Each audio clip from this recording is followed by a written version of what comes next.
From the Columbia University Language Resource Center, this is Said and Done, the podcast about languages and the people who speak them.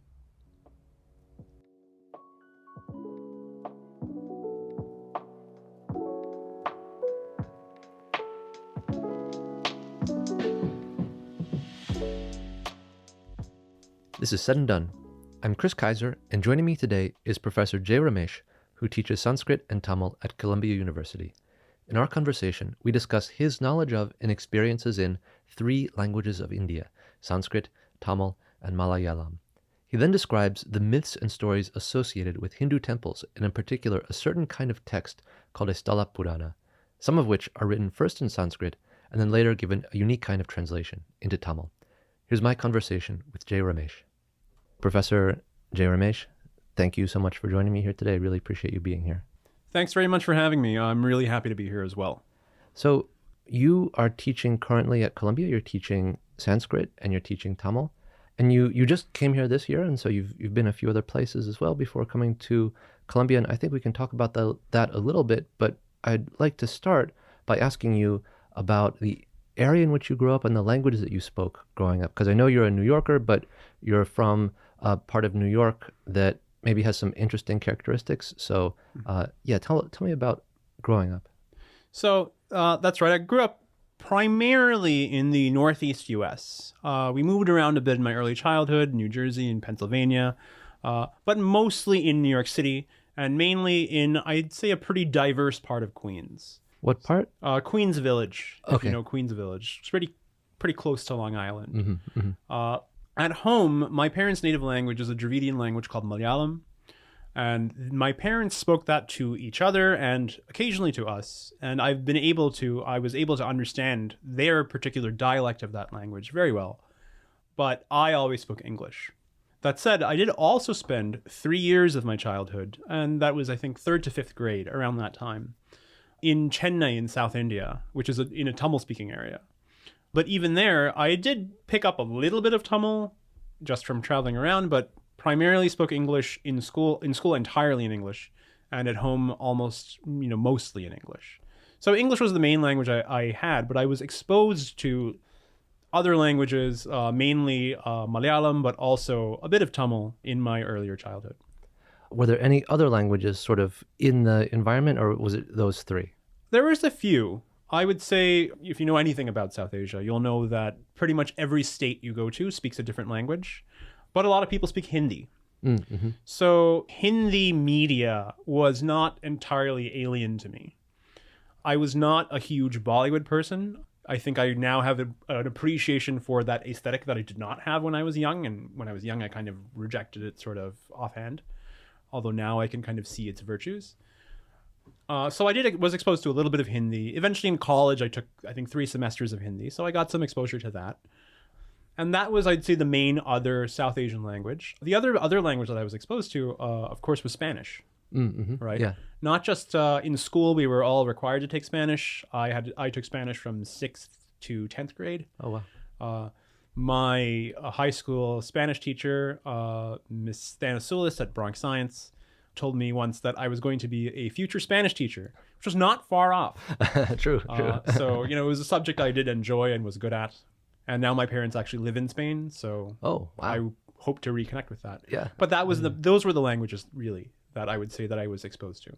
So when you were growing up and you said you spoke English and your parents would speak other languages, was it a conscious choice to speak English, or why did you speak English and not Malayalam? It was a conscious choice. Okay. My parents settled really in the U.S. My father had come in the early 70s, so really part of that first wave of post-immigration reform immigrants. But my mother came in the early 80s. And so when my brother was born in 82, they spoke only Malayalam at home. So until he was 3 years old, the only language he knew was Malayalam.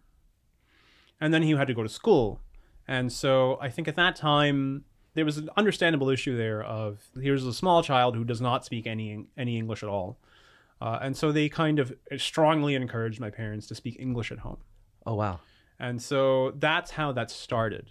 Now, of course, naturally, because it's their mother tongue, they spoke a lot of Malayalam as well. And that's how I kind of picked up some of it. That said, I think as my extended family likes to let me know sometimes, I really don't know Malayalam. I can get by. And now, having learned Tamil and Sanskrit, if you know something about Malayalam, it's very similar to both of those languages. Something like a hybrid of both of those languages. Right. So where is that language spoken? Where is Malayalam spoken? I have trouble pronouncing it. I'm sorry. Everybody does. Yeah. It's a palindrome, which is helpful. Really? Wow. In English anyway. Yeah. And so it's spoken in the state of Kerala, which is in southwest India. If you ever have a chance to go, maybe one of the most underrated, beautiful places in the world, part of India with a lot of natural beauty. I am longing to go there again in the hopefully not too distant future. Also, maybe to pick up some Malayalam finally. Right. And more specifically, my parents are from the northern part of that state, their Malayalam will sound a little different than people from the southern part of that state, although it is the same language.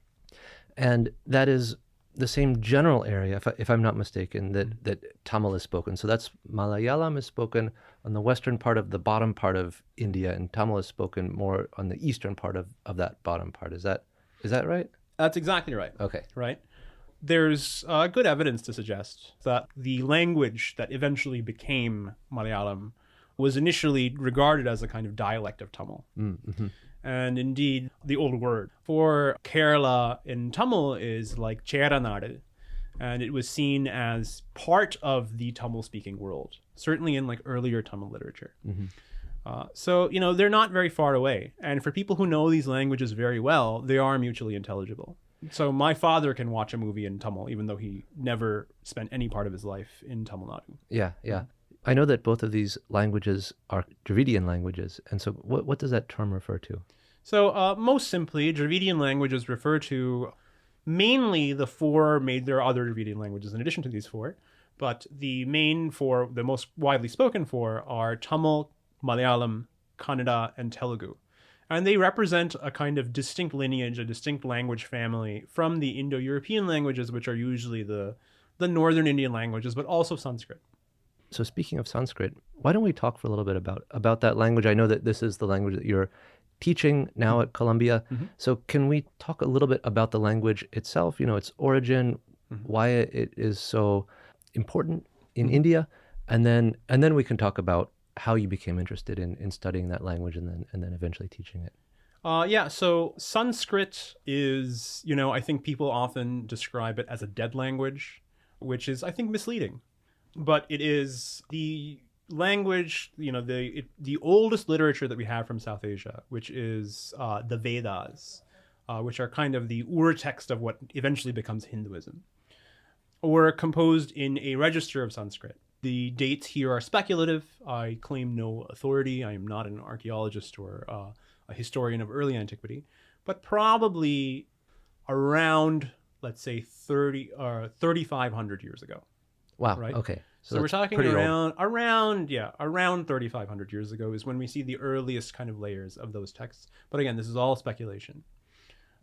So Sanskrit, we simply don't have that many records for the usage of Sanskrit outside of those kinds of contexts. And those were primarily religious texts. And indeed, Sanskrit has often been treated as, and it still serves that function today, and this was a very important part of its kind of life as a language, as a kind of liturgical language, a kind of scriptural language. But in the subsequent centuries, it also becomes the language of, we could say, in a way, elite literature. It was the language that was, to be erudite in Sanskrit. That was the language of, high learning. And, it had a very high place in that culture as a language of literature, but not as a spoken language, right? It was just generally distinct. It was generally treated as distinct from what are considered the spoken languages. There's a word for spoken language in Sanskrit, which is bhasha. Mm-hmm. And so it becomes the language of literature. It also becomes used at a certain point. And there's, Sheldon Pollock, who was a professor here at MISAS for many years, I think very recently retired, wrote an excellent book about the later history of what we call classical Sanskrit, which is from a period around a little less than 2,000 years ago, or a little more, 2,000 years ago, more or less. Sanskrit becomes not just the language of religion and literature, but also the language of politics, Okay. Yeah. And so it became, as he describes it, a cosmopolitan language, right?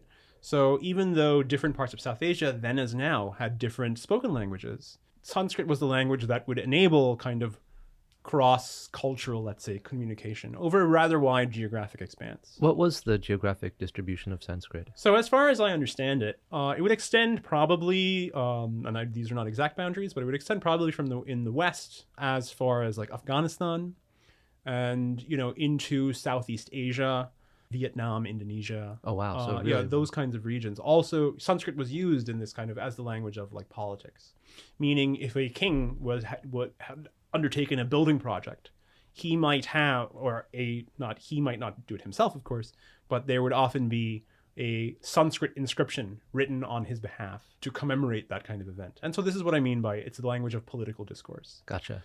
It also becomes a language of theological and philosophical disputation. And from a pretty early point in history, probably around the 3rd or 4th century of the Common Era, is when we start to see translation of Buddhist texts mainly from Sanskrit into classical Chinese. But it was widely in usage in not just South Asia, but Southeast Asia more generally. So a rather huge part of the world. Okay, so I think I've got the general sense of Sanskrit in time and in space. How did you become interested in this language? Well, I was raised in what I would call a moderately religious household, in that my parents, I think, they are practicing Hindus, but they didn't necessarily force that on us in an extreme way, but they did expose us to that. I took a very deep interest in it. I really kind of discovered Sanskrit theological texts when I was in high school. And it really captured my interest when I was in college. At that time it was my second major, but I also majored in religious studies. My other major was biology.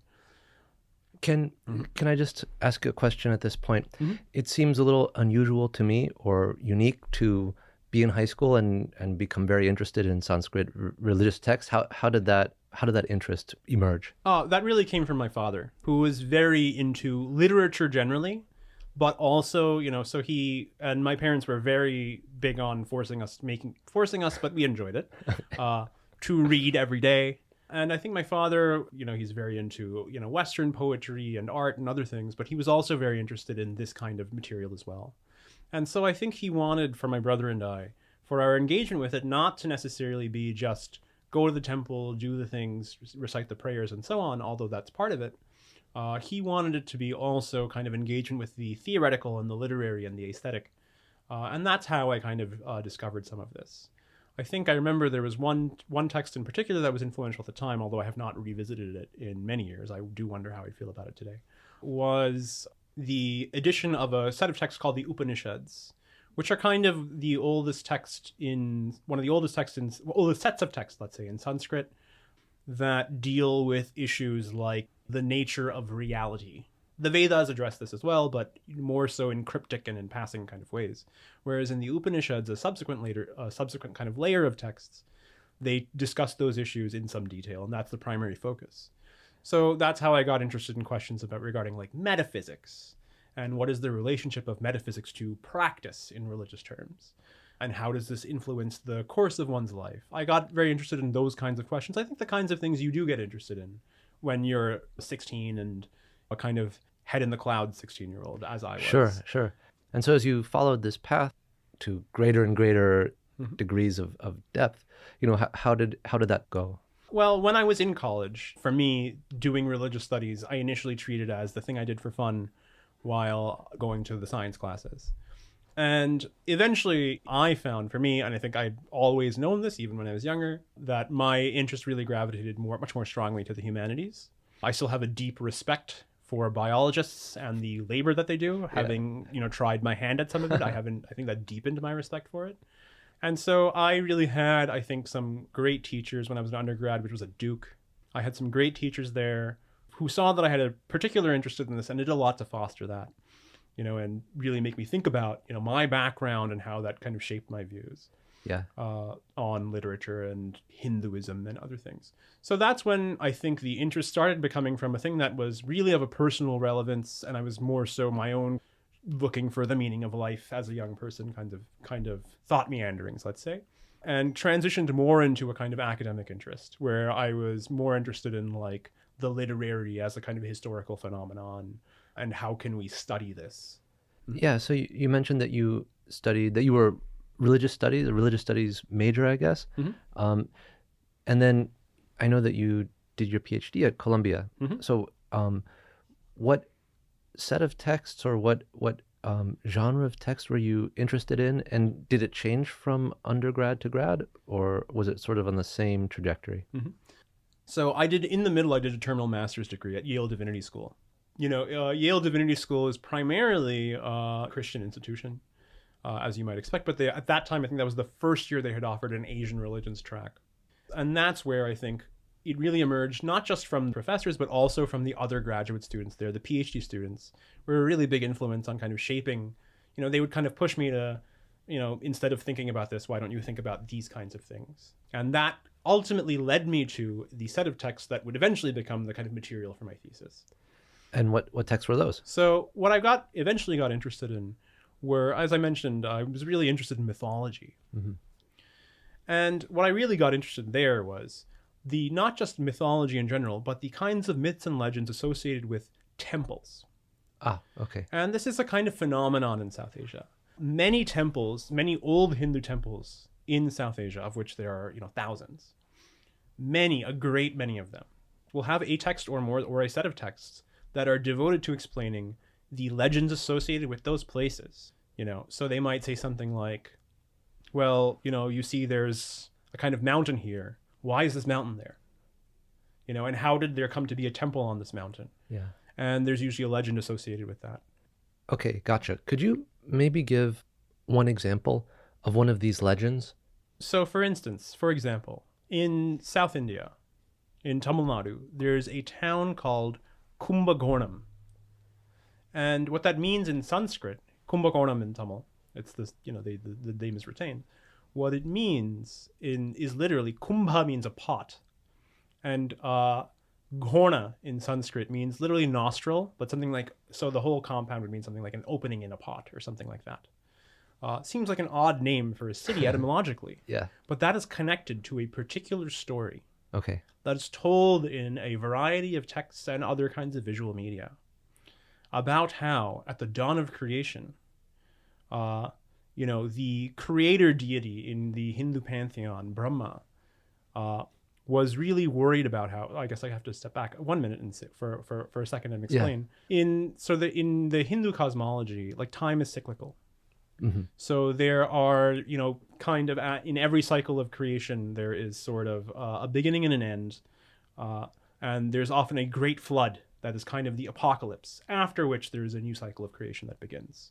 So the last time this happened, according to these texts, the creator deity, Brahma, was worried about how do we preserve the very essential things, like the substance of creation, of materiality itself, and also things like, the great works of literature, things like the Vedas, which are very often there's a very common belief in pre-modern South Asia that the Vedas themselves, which are Sanskrit texts essentially, are eternal and not the product of any creator. They predate. They exist eternally, separately from gods, and so on. So how do you preserve that and make it known again in the new cycle of creation? He was very worried about that. So he went to, as these stories often go, another god, in this case Shiva, and asked him what to do. And Shiva said, don't worry, I'll tell you exactly what to do. He says, take all of this stuff, and literally I think the word in Sanskrit means something like the seed of creation, and put it in a pot, and add a little bit of nectar to that pot, and various other things. Like he says, like tie like a netting around it. I think there's some leaf of some kind that you're supposed to add to it as well. And he says, tie this pot there.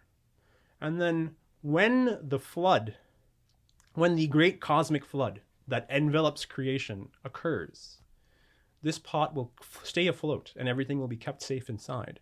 And when the floodwaters start to subside, I will shoot this pot with an arrow. And so he explains this, and Brahma does exactly what he says. Uh-huh.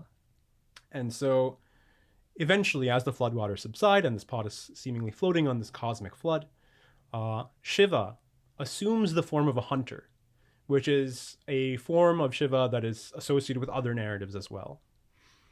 And he shoots this pot, and all of the pot shatters, its various elements spread into various places.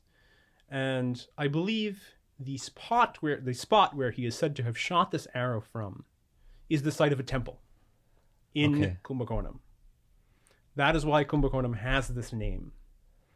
And so, like, the Tamil name is Kudamuku, which means the same thing. Muku means nose, and Kudam means pot.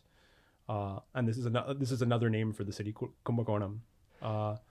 And where the kind of nectar flowed out is a very large. I guess we in Tamil you use the word kolam, but it means something like a tank.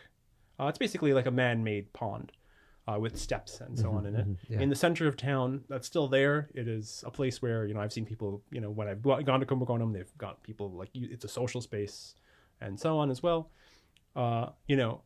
There are other temples in the vicinity of that town that are also connected to this myth. And so that's the relationship. And for virtually any old temple, not just in South India, but in South Asia generally, Yeah. will often have a story like this, uniting that place with a natural landscape, right? So the river that's nearby, the mountains that might be nearby, and so on, forests or copses of trees that might be nearby. All of those things are kind of united in a geography, and all of these things are connected to a particular story. Oh, wow. Okay. So then if that's the legend, then what is the text that's associated with the legend, or what are the texts that you looked at? So these texts basically about these like local legends, they're kind of there's something like a genre, and I hesitate to use the word genre because they're not all the same stylistically always, called a Sthala Purana. Sthala means place, and Purana is the term used in Sanskrit for a myth text. Okay. So like legends of place, we could say, or a Sthala Mahatmya. Mahatmya means greatness. Mahatmya. So like, why is the place great? And those texts, as written in Sanskrit, generally are written in a very simple style. Primarily what they're interested in is telling you the story and why you should go there and what should you do when you go there as a devotee. So like if you do this ritual, your sins will be washed away and so on. There's a lot of washing away of sins. Okay. Yeah. And so and other things like that. And and this is really where it was connected to my interest in Tamil. It's in Tamil that those very texts start to be translated. And I use the word translation here loosely because it's not translation in the sense we mean today. But they start to be translated into Tamil. And part of that translation was taking this material, which is honestly a little bit dry, from Sanskrit, and turning it into very ornate poetry. And that was specifically a phenomenon that was very popular in early modern Tamil Nadu. So there's something like in the period of about maybe between the 12th and 17th century, something like 500 of these are produced about various places. Yeah. And so I was really interested in that process as well. Like when they're translating these texts, why and how are they translating them? If we look at the original and its translation side by side, what can that tell us about the way translation works? And what we actually see is what's often at stake is, Tamil is not just Tamil itself. It's not just a language. There's an entire culture. There's an entire literary history that those poets will draw from. And that extends not only to the, things like meter and diction and, conventional imagery and things like that, but it also extends to a way of experiencing places. Tamil has its own history of describing the natural world. Those descriptions have their own, that is distinct from Sanskrit, and that's what I mean by its own. And a translator oftentimes would have to be working that kind of literary history and tradition into his translation. And I say his here intentionally because it's almost always a man. So can you think of an example of a description or a text in Sanskrit about a temple that then is translated into Tamil? And can you talk about like what in what ways is it different? How do you elaborate upon it? Okay. So, I mentioned Kumakonam, this one city, because half my dissertation was about Kumakonam. Mm-hmm. But there are a lot of these. And in the Sanskrit texts about Kumakonam, and there's more than one, the text will begin with, of all the great sacred places in the world, and the most important one is always the North Indian city of Varanasi or Kashi. But aside from Kashi, there is another place you can go to that is as sacred and as meritorious for a pilgrim to go there, and that is Kumakonam. And they'll often begin that way. And then, it's usually in terms of some dialogue between mythical sages set in a place called the Naimisha Forest, which is not a real place. So it is something set outside of time. And then they will go into the story and they'll say, a long time ago, in the past, this happened here. Brahma once worried about what will happen in the beginning of the next cycle of creation, asked Shiva for advice. And Shiva told him this. And this is why these temples were then built there. And then there's other stories that are kind of built on those. And then it'll explain, and thus one should go here. You should take a bath in this place on the riverbank. And that is a very meritorious place for various reasons. One should circumambulate the temple in this way. So it's a combination of a legend text and a kind of guide and a kind of ritual guide. You can see how these things would have been useful if you were a pilgrim. Right. So just kind of simple explanation of what to do. Yeah. Generally, I mean, some of them can be a little bit imaginative and linguistically sort of interesting, but they're generally not meant to be read to be really enjoyed. They're really telling you the business. Yeah. The Tamil text will almost always begin first with a description of the countryside, which is a kind of genre feature of medieval and early modern Tamil poetry of certain types, right? Rather than saying, go bathe in this place, it'll describe how there's a lot of kind of male gazy imagery in these poems. So, how women are bathing their hair in these places and what kinds of flowers are growing nearby and how the smoke from ritual fires and cooking fires mingle with the clouds and how beautiful the streets are once you actually get into the city. There's a kind of very ornate description of place, unconnected to the religious narrative. But even when they're talking about a religious narrative, they're more so interested in things like, in one of the characters in the story will say, when I went to the temple and I saw the Lord of Kumakonam there, who is Shiva in this instance, my heart melted, things like that. There's a much deeper relationship to like the affective experience of worship. Why was there this elaboration? What was its purpose? We do have some accounts of, from the late 19th century of how these texts were actually translated, like, how the business was carried out.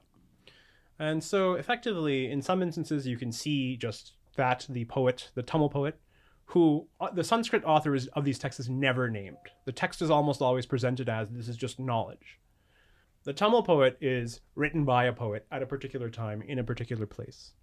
And that is all kind of made clear at the beginning of the text. And so the poet would often be commissioned to write these things, to write a poem about this particular place. So on one level, there's a kind of economy at work in which the poets make their name partly because a patron sees this as a kind of religiously meritorious activity. And also partly because these texts would then be performed, probably sung publicly on a prepared stage. And we have some accounts of that. And people engage with that listening experience, not for knowing something about what is the temple like, but to also enjoy just the literature, the poetry of it, which is connected to, I think, the real experience, the genuinely religiously inclined have of those sacred places and so on. Right. And that also draws from like an entire history of earlier Tamil poetry that is, devoted to talking about like what happens when a devotee goes to a shrine. There's a whole separate history of that literature in Tamil, which is being drawn from very consciously and like it's, very consciously and like very transparently in these Tamil poems.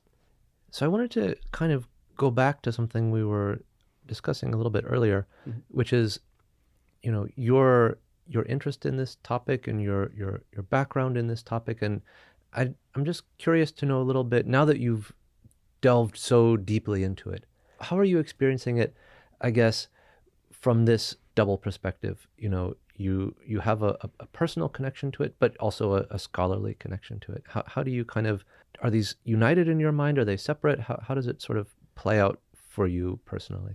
I think they are. I mean, they are united in my mind in some ways, because I think a large part of what kind of guided me into these questions were my own experiences of thinking what it was like to go somewhere and for there to be a connection to that place. And I think part of what I argue, or what I would argue generally, is that this is not just a South Asian phenomenon. When I, teach undergraduate classes in religious studies, I often compare this kind of experience to something like going to the Lincoln Memorial, which I think it's a fair to describe it as a sort of Lincoln Temple, right? Yeah, it is a temple, Right. isn't it? Yeah. And very much with this big monumental Lincoln. And I say this as someone who has been to the Lincoln Memorial and like thought sort of romantically about like Lincoln and like Americanness. Yeah, yeah. But why do we go there? Yeah.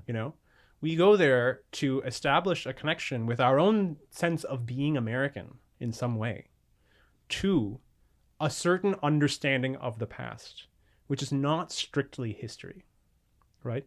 Obviously, there are great historical accounts of Lincoln's life and, the Civil War and all of these other things. But what I ask my students is, aside from that, why do we call Abraham Lincoln like Honest Abe? Why do we have stories about like, I forget if it's Washington or Lincoln who cuts down the cherry tree. Right, yeah. I cannot tell a lie. Yeah, I cannot tell a lie.